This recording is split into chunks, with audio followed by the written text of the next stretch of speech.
Hello everyone, this is chapter 3 of class 9th atoms and molecules. तो इस chapter में हम एटम्स एंड मॉलिक्यूल्स के बारे में पढ़ेंगे। अराउंड 500 बीसी के पास एक महर्षि कन्नड़ थे जिन्होंने ये बोला कि जो मैटर है वो डिविजिबल है। अगर हम मैटर को डिवाइड करते चले तो लास्ट में एक ऐसा स्टेज आ जाएगा जिनको डिवाइड नहीं कर पाएंगे हम, और उस स्टेज को उन्होंने नाम दिया परमाणु, जिसे हम एटम कहते हैं। महर्षि कन्नड़ के बाद दो और फिलोसोफर्स आए, डेमोक्रिटस एंड ल्यूसिपस, जिन्होंने सेम बात कही कि जो मैटर है वो डिविजिबल है और उनको डिवाइड करते चले तो लास्ट में एक ऐसी स्टेज आ जाएगी जो डिवाइड नहीं हो सकती। लेकिन उन्होंने उस स्टेज को नाम दिया atom, that atom is indivisible. पर आगे चल के पता चला कि जो एटम है वो भी डिविजिबल है। What is atom? Atom is fundamental unit of matter. जैसे कि कोई हम बिल्डिंग बनाते हैं तो उसमें एक वॉल को खड़ी करने के लिए बहुत सारी ब्रिक्स की ज़रूरत होती है। तो जो वो छोटी एक ब्रिक मिला के पूरी वॉल बनती है, तो उसमें जो ब्रिक का काम है वो एक एटम का काम है। मतलब हर चीज़ जो है वो एटम्स से बनी हुई है। कोई चेयर, टेबल, ह्यूमंस, हर चीज़ एटम से बनी हुई है। एटम्स से मिलकर ही एलिमेंट्स बनते हैं, कंपाउंड्स बनते हैं, इसलिए कहा जाता है atom is the fundamental unit of matter. Now let us talk about laws of chemical combination. Laws of chemical combination दिए थे Lavoisier and Joseph L Proust ने। उन्होंने दो लॉज दिए थे, law of conservation of mass and second law is law of constant proportion. First law is law of conservation of mass. Mass can neither be created nor be destroyed in a chemical reaction. किसी भी chemical reaction में जो मास है उसको ना create किया जा सकता है ना डिस्ट्रॉय किया जा सकता है, बस उसकी फॉर्म चेंज हो जाती है, वो एक फॉर्म से दूसरी फॉर्म में कन्वर्ट हो जाता है। जैसे कि एग्जाम्पल लेते हैं बॉन फायर का। जब लकड़ी जलती है तो जो लकड़ी है वो उसका मास कम होता है और वो कन्वर्ट हो जाती है ऐश में, ऐश बन जाती है उसकी, और ऑक्सीजन यूज़ होती है और CO2 इवॉल्व होती है। मतलब एक चीज़ कम हो रही है तो दूसरी बन रही है, फॉर्म कन्वर्ट हो जाती है लेकिन डिस्ट्रॉय नहीं होती। एग्जाम्पल इस जैसे आइस वाटर में कन्वर्ट हो जाती है, मतलब फॉर्म चेंज हो जाती है लेकिन मास वही रहता है। Second law is law of constant proportion. In a chemical substance, the elements are always present in definite proportions by mass. मतलब किसी भी सब्सटेंस में जो एलिमेंट्स हैं वो डेफिनेट प्रोपोर्शंस में प्रेजेंट होते हैं। जैसे कि हम एग्जांपल ले वाटर का, तो वाटर में जो हाइड्रोजन का रेशियो है वो 1 है और ऑक्सीजन का जो रेशियो है वो 8 है। तो जो वाटर है वो हमेशा फिक्स्ड प्रोपोर्शन, डेट इज़ 1:8 मास की प्रोपोर्शन में ही बनता है। ये फिक्स्ड प्रोपोर्शन में रहता है, इसे चेंज नहीं किया जा सकता। इसके बाद आए जॉन डाल्टन, जिन्होंने नेचर ऑफ मैटर के बारे में बताया, और जो उन्होंने एक थ्योरी भी दी जो कि बेस्ड थी लॉज ऑफ केमिकल कॉम्बिनेशंस के ऊपर ही। According to Dalton's atomic theory उन्होंने कुछ पोस्टुलेट्स दिए। उनमें उन्होंने कहा, first postulate is all matter is made up of very tiny particles called atoms. उन्होंने कहा जो भी मैटर है वो बहुत छोटे छोटे टाइनी पार्टिकल्स से बने होते हैं, जिन्हें हमने नाम दिया एटम्स। जो एटम्स हैं वो उन्होंने बोला कि वो इनडिविजिबल पार्टिकल्स होते हैं, उन्हें और डिवाइड नहीं कर सकते, उनको ना हम क्रिएट कर सकते हैं ना डिस्ट्रॉय कर सकते हैं in a chemical reaction. Third is atom of a given elements are identical in mass and chemical properties. मतलब एक एलिमेंट में जितने भी एटम्स होंगे वो सेम होंगे, उनका मास सेम होगा, उनकी केमिकल प्रॉपर्टीज सेम होंगी। Fourth is atom of different elements have different masses and chemical properties. और जो डिफरेंट एलिमेंट्स के एटम्स होंगे उनकी प्रॉपर्टीज भी डिफरेंट होगी और उनके मासेस भी डिफरेंट होंगे। Now fifth property is atoms combine in the ratio of small whole numbers to form compounds. मतलब जैसे हम H2O का एग्जाम्पल लें तो हमें पता है कि उसमें 2 एटम्स हाइड्रोजन के होंगे और 1 एटम ऑक्सीजन का होगा, तब कंपाउंड बनेगा। Now next property is the relative number and kinds of atoms are constant in a given compound. इसका मतलब ये है कि हमेशा जब हमें वाटर बनाना है तो हमें उसमें टू एटम्स जो हैं वो हाइड्रोजन के होने चाहिए और 1 एटम ऑक्सीजन का होना चाहिए. मतलब वो फिक्स्ड प्रोपोर्शन में होंगे. ये हमेशा कांस्टेंट रहता है कि हमें वाटर में 2 हाइड्रोजन चाहिए और 1 ऑक्सीजन बनाने के लिए. Now Dalton was the first scientist to use the symbols for elements. Dalton पहला ऐसा साइंटिस्ट था जिसने सिंबल्स दिए एलिमेंट्स के लिए. लाइक हाइड्रोजन का H दिया, बोरोन का B, और इसमें जो फर्स्ट लेटर होता है वो कैपिटल होता है और जो नेक्स्ट लेटर होता है उसके वो स्मॉल लेटर होता है. Now what is IUPAC? IUPAC is International Union of Pure and Applied Chemistry. अब IUPAC क्या है? IUPAC एक ऐसे साइंटिफिक ऑर्गेनाइजेशन है जो अप्रूव करती है नेम ऑफ एलिमेंट्स, सिंबल्स और यूनिट्स को. The first letter of a symbol is always written as capital letter and the second letter as a small letter. Now let us talk about atomic mass. जब हम किसी दुकान पे जाते हैं तो वो दुकानदार को जब कुछ तोलना होता है तो वो एक स्टैंडर्ड वेट यूज़ करता है जिसके हिसाब से वो हमारे सामान को तोलता है.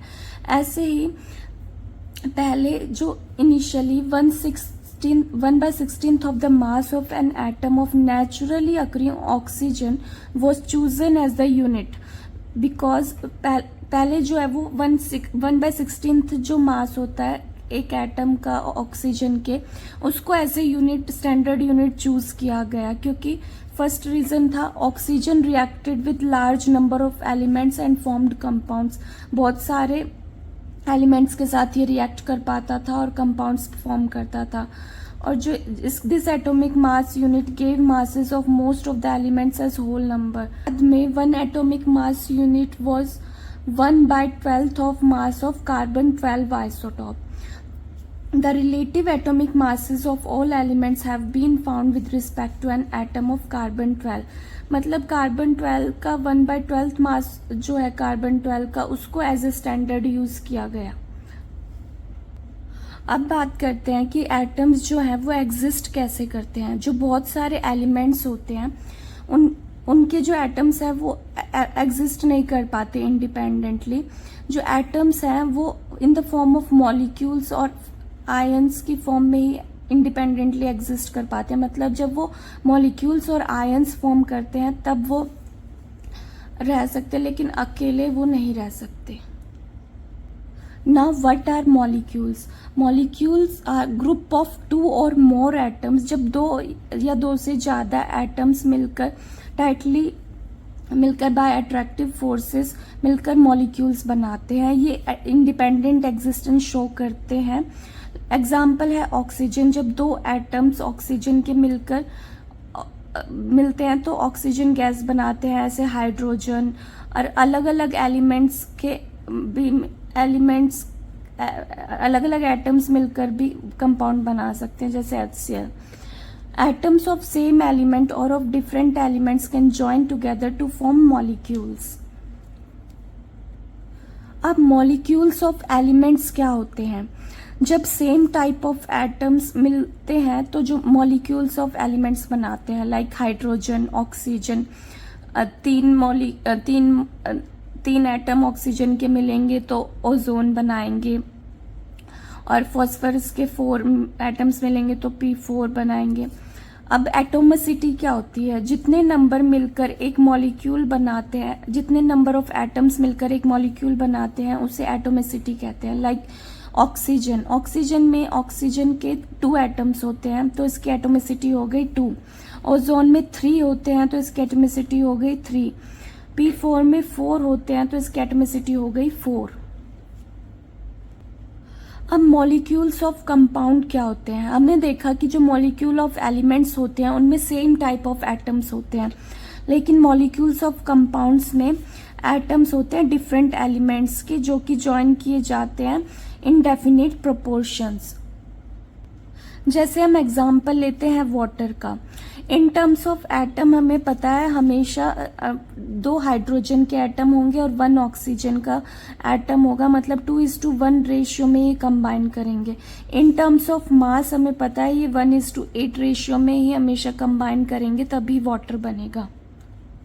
Now what are ions?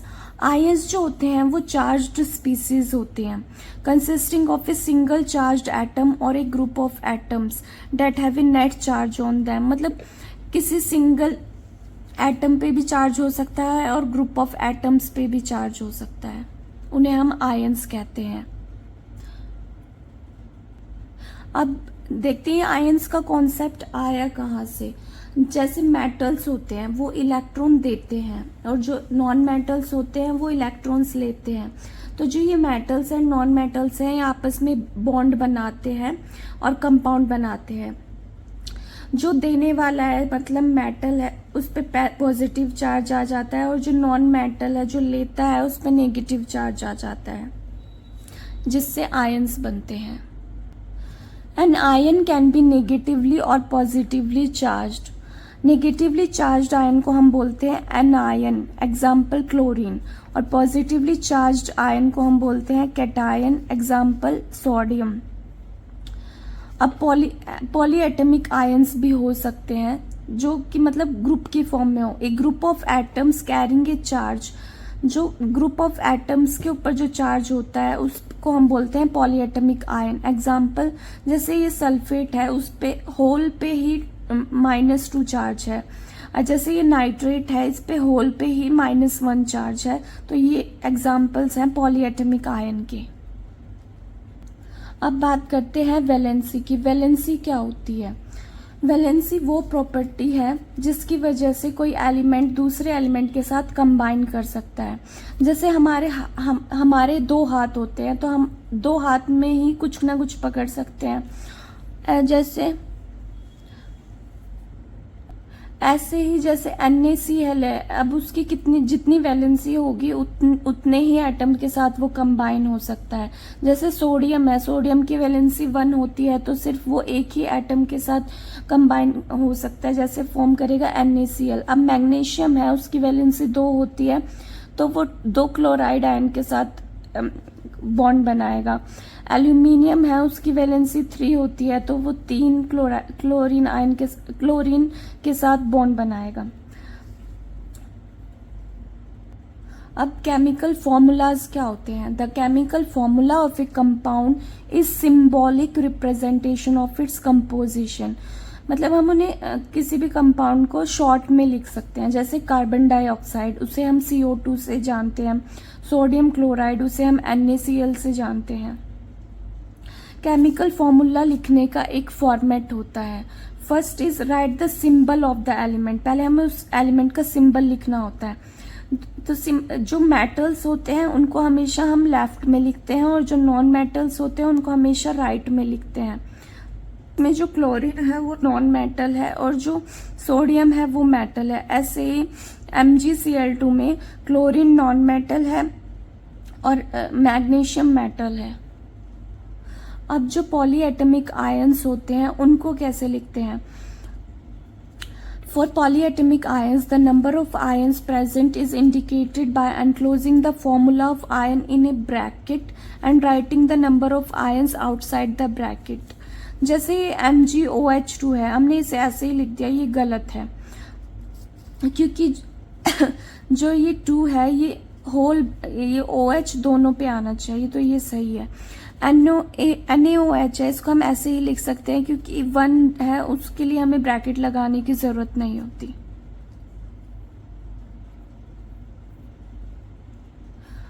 अब बात करते हैं कि जो फॉर्मूला है वो बनता कैसे है। जैसे सोडियम है उसकी वैलेंसी +1 होती है और क्लोरीन है उसकी वैलेंसी -1 होती है। फिर हम उन्हें क्रॉस करते हैं तो NaCl बन गया। अब सेकेंड एग्जाम्पल इज मैग्नीशियम है, उसकी वैलेंसी 2 होती है, क्लोरीन की 1, तो फिर क्रॉस करेंगे तो MgCl2। ऐसे ही कैल्शियम ऑक्साइड, इसकी वैलेंसी भी 2 है, इसकी भी 2 है, तो हुआ CA2O2। तो इसको सिंप्लीफाई करेंगे तो CaO हो जाएगा, कैल्शियम ऑक्साइड। ऐसे ही अब इस एग्जाम्पल में एल्यूमिनियम की +3 है, सल्फेट की -2 है। इसमें तो हमें इस फॉर्मूला दिया हुआ है और उसका हमें नाम बताना है। तो इस एल्यूमिनियम है, इस अब हम जैसे उसमें पहले क्रॉस करते थे तो एल्यूमिनियम के नीचे 3 लिख देंगे और सल्फेट के नीचे ही 2 लिख देंगे, नाम बन जाएगा एल्यूमिनियम सल्फेट। ऐसे ही कैल्शियम क्लोराइड है, अब कैल्शियम क्रॉस करते थे तो इसलिए कैल्शियम के नीचे 2 आ जाएगा, क्लोरीन के नीचे 1, कैल्शियम क्लोराइड नाम बन जाएगा।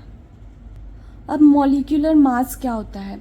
सम of atomic masses of all the atoms in a molecule of the substance. जैसे कि मॉलिक्यूल है वाटर, तो उसमें 2 हाइड्रोजन है, तो हाइड्रोजन का मास होता है 1, तो 2 × 1 प्लस ऑक्सीजन का होता है 16, तो 1 ऑक्सीजन है तो 1 × 16 तो आया 18U।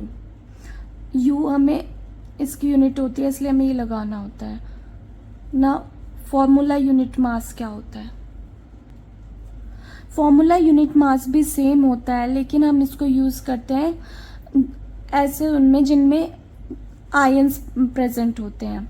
Formula unit mass is used for those substances whose constituent particles are ions. Sum of the atomic masses of all the atoms in a formula unit of compound like NaCl.